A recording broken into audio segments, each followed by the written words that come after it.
kita bersama-sama belajar dari kebenaran firman Tuhan. Saya mengajak kita bersama membuka di dalam Roma pasal yang kelima. Roma pasal yang kelima, kita membaca ayat yang kelima. Roma pasal 5 ayat yang kelima. Saya mengajak kita bersama-sama membaca dari kebenaran firman Tuhan pada malam hari ini. Roma pasal 5 ayat yang kelima. Mari kita membaca bersama-sama 1, 2, 3. Dan pengharapan tidak mengecewakan, karena kasih Allah telah dicurahkan di dalam hati kita oleh Roh Kudus yang telah dikaruniakan kepada kita. Baik, ini yang menjadi dasar daripada perenungan kita pada malam hari ini. Saya memberikan tema daripada perenungan kita malam hari ini, haruskah berharap? Haruskah berharap? Nah, Bapak Ibu Saudara yang dikasihi oleh Tuhan, di dalam satu pemahaman saya, apa yang saya dapatkan dari pembelajaran daripada firman Tuhan ini, salah satu hal atau masalah terbesar di dalam dunia ini yang dihadapi oleh semua manusia, bahkan di dalamnya adalah setiap orang-orang yang percaya kepada Tuhan, yaitu banyak sekali yang kehilangan harapan. Kehilangan harapan di dalam kehidupannya. Yang tadinya dia memiliki pengharapan yang berkobar-kobar tentang apa yang menjadi tujuan dalam kehidupannya, tentang iman pengharapannya kepada Tuhan bahkan, tetapi hari-hari ini banyak sekali yang pengharapannya kendor, bahkan dapat dikatakan hilang daripada pengharapan. Nah, oleh karena itu Bapak Ibu Saudara yang dikasihi oleh Tuhan, jika kita melihat dari kata harapan atau pengharapan itu, saya memberikan satu arti daripada harapan, kata harapan, yaitu menanti dengan penuh rasa percaya, dengan keinginan. Menanti dengan penuh rasa percaya dan atau dengan keinginan. Oleh karena itu, kalau kita memiliki satu pengharapan akan sesuatu, maka kita percaya sesuatu itu akan kita dapatkan dan sesuatu itu akan kita inginkan dalam hidup kita. Maka sesuatu itu pasti lebih baik, sesuatu yang lebih menjadi bermanfaat dalam kehidupan kita. Terlebih kita sebagai orang-orang percaya, ketika kita memiliki pengharapan, bukan hanya kita memiliki pengharapan begitu saja, tetapi kita memiliki pengharapan hidup kita lebih baik. Amin. Oleh karena itu, Bapak Ibu Saudara yang dikasihi dalam Tuhan, seringkali di dalam kehidupan sosial kita mendengar beberapa kalimat-kalimat atau ungkapan yang berkata begini. Saya mencatatnya beberapa item di sini. Jika tidak mau kecewa, jangan sekali-sekali berharap. Nah, itu seringkali ditemukan di dalam kehidupan sosial. Kemudian ada lagi satu ungkapan begini, semakin besar pengharapan kita, semakin besar pula kekecewaan yang menanti kita.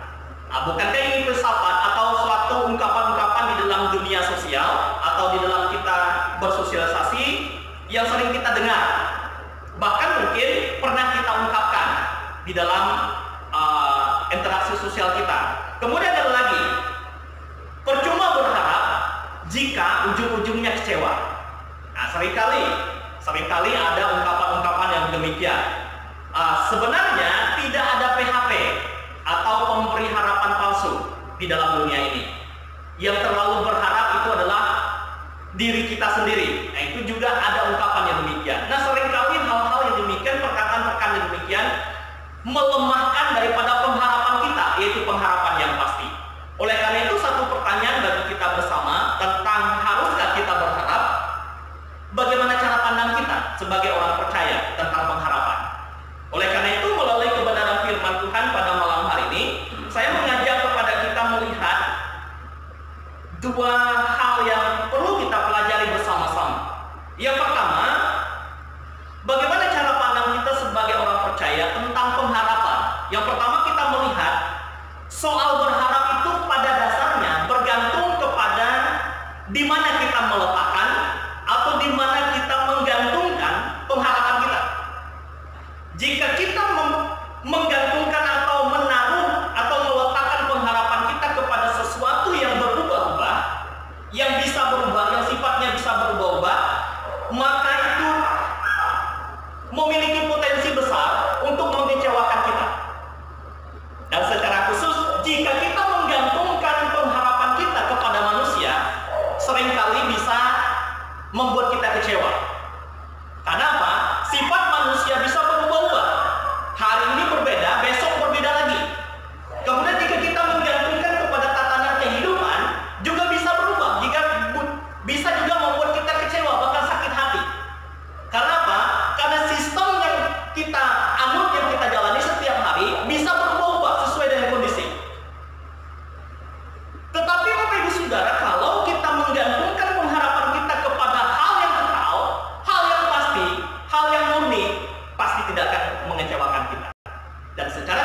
iman kita, yaitu menggantungkan iman kita atau pengharapan kita hanya kepada Kristus.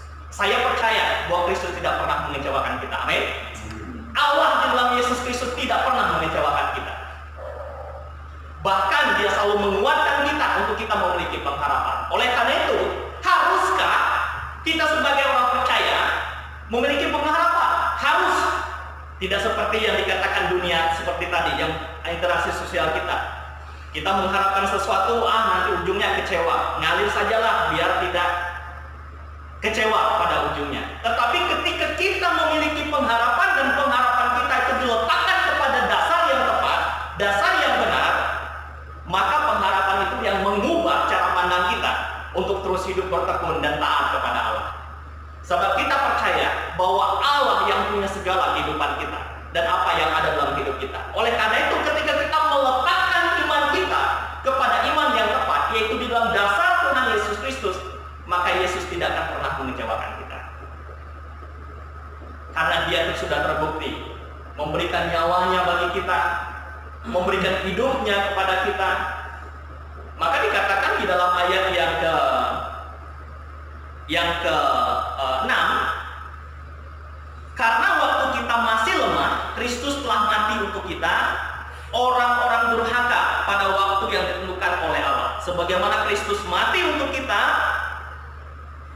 menebus kehidupan kita, dan dikatakan ayat 7, sebab tidak mudah seorang mau mati untuk orang yang benar, tetapi mungkin untuk orang yang baik ada orang yang berani mati. Nah, Bapak Ibu Saudara, seringkali ada orang yang berani mati kepada orang yang baik. Baik belum tentu benar, tetapi ketika dia menjadi hidup yang benar, pasti hidupnya baik. Dan kita melihat peristiwa-peristiwa yang terjadi dalam masa-masa sekarang. Banyak orang yang rela berkorban oleh karena sesuatu hal. Mungkin oleh karena sebungkus nasi kah? Mungkin karena hanya seberapa uang yang dia dapatkan. Rela mati dengan hal demikian. Bahkan kita melihat ada yang sampai rela bunuh diri.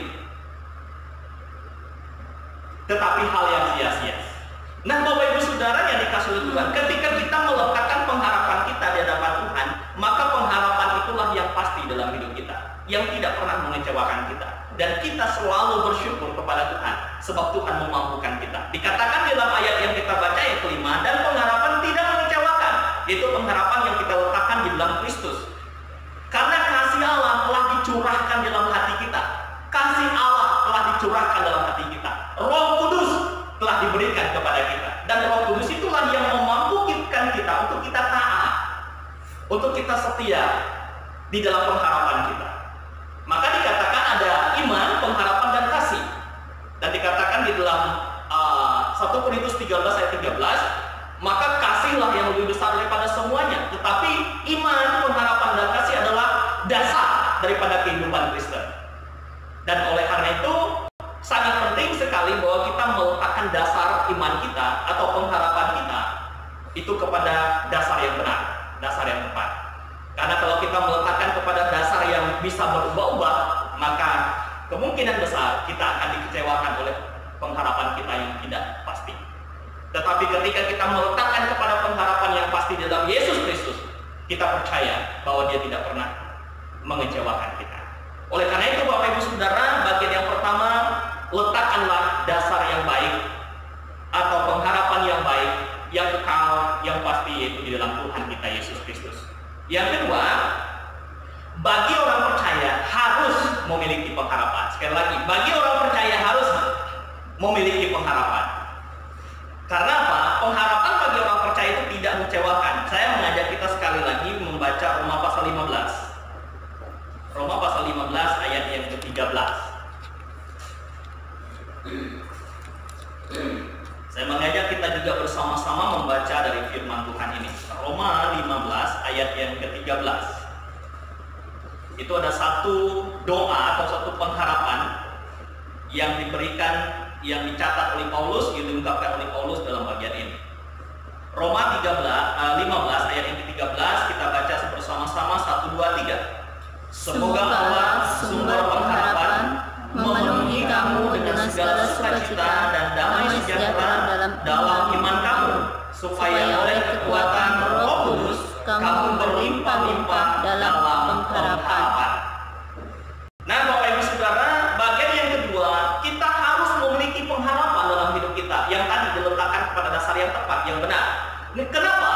Melalui ayat yang kita baca, yaitu Roma 15 ayat 13, kalau kita memiliki satu pengharapan, sebab kita tahu bahwa Allah sumber pengharapan kita. Amin. Allah sumber pengharapan kita.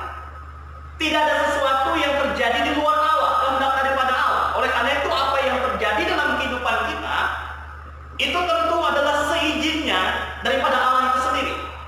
Bahkan dikatakan sehelai rambut pun jatuh, kalau tidak dikehendaki oleh Allah, itu tidak akan terjadi. Sehelai rambut pun. Demikian juga seluruh kehidupan kita di bawah kawasan dan di bawah naungan daripada Allah itu sendiri. Oleh karena itu, ayat ini menggambarkan kepada kita bahwa Allah itu adalah sumber pengharapan. Kemudian yang kedua saya mencatat adalah kalau kita memiliki pengharapan, pengharapan itu membawa kita kepada sukacita. Sebab sukacita yang dimiliki orang-orang percaya itu bukan berasal daripada dunia ini. Apapun daripada sumber dunia ini tidak ada mampu untuk memberikan kita sukacita. Tetapi sukacita yang kita miliki hanya datang daripada Allah di dalam Yesus Kristus. Kemudian, kalau kita memiliki pengharapan selain pada Allah yang sumber pengharapan dalam hidup kita, selain pada pengharapan itu membawa kepada sukacita, pengharapan juga membawa kepada kasih karunia. Nah, kasih karunia inilah yang dibicarakan di dalam Roma pasal 5 ayat yang ke-8. Akan tetapi Allah menunjukkan kasih-Nya kepada kita oleh karena Kristus telah mati untuk kita ketika kita masih berdosa. Oleh karena itu, Bapak Ibu Saudara yang terkasih dalam Tuhan, pengharapan itu membawa kepada kasih karunia. Kasih karunia inilah yang membawa kepada kehidupan yang kekal. Maka oleh kasih karunia di dalam iman kita, kita diselamatkan. Ketika kita masih berdosa, Allah begitu mengasihi dan menyayangi setiap kita. Oleh karena pengharapan kita kepada Tuhan selain membawa kita kepada sukacita, kasih karunia, kemudian kita juga membawa ke dalam kekuatan daripada Roh Kudus. Sebab tidak ada manusia yang mampu setia sampai mati tanpa Tuhan hadir dalam hidupnya. Oleh karena itu, kehidupan kita adalah tempat di mana Roh Kudus tinggal, di mana Allah tinggal dalam hidup kita. Ketika Allah tetap tinggal dalam hidup kita, tantangan apapun dalam kehidupan kita, pasti kita mampu dan sanggup melewatinya. Pasti kita mampu menghadapi apa yang kita hadapi di dalam kehidupan keseharian dan juga di dalam keluarga kita, bahkan di dalam pelayanan kita. Maka ini menjadi sebuah kekuatan, terutama bagi saya pribadi. Di dalam melayani Tuhan, tidak semuanya berjalan seperti jalan tol. Demikian juga kita sebagai orang percaya, di dalam kita percaya kepada Tuhan, saya percaya ada banyak tikungan-tikungan atau liku-liku kehidupan yang harus kita hadapi. Baik itu di dalam keluarga kita, di dalam diri kita, dalam keluarga kita, bahkan di dalam kita berusaha bekerja.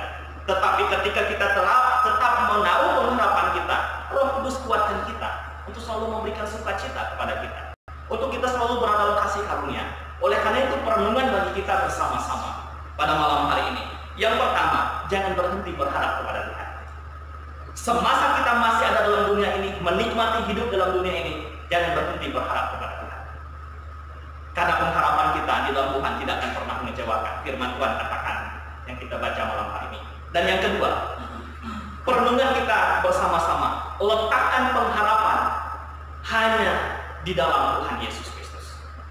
Jangan letakkan pengharapan atas hal-hal yang lain, tetapi letakkanlah pengharapan kita hanya kepada Tuhan Yesus Kristus. Sebab hidup kita, tuntunan dalam hidup kita adalah Kristus Yesus yang kita percaya. Itulah sumber iman kita atau dasar daripada keyakinan kita yang membawa kehidupan yang sempurna. Sebab pengorbanannya bukan terjadi setelah kita sempurna, tetapi terjadi ketika kita masih berdosa. Oleh karena itu, mari kita kuatkan iman pengharapan kita kepada Tuhan dan berkembali kepada tema kita. Haruskah kita berharap? Harus. Sebab iman, pengharapan, dan kasih adalah satu dasar atau satu inti dalam iman kita kepada Tuhan. Miliki pengharapan dan letakkan pengharapan itu hanya kepada Tuhan. Demikian perenungan firman Tuhan malam hari ini. Biarlah menjadi kekuatan bagi kita bersama-sama. Tuhan Yesus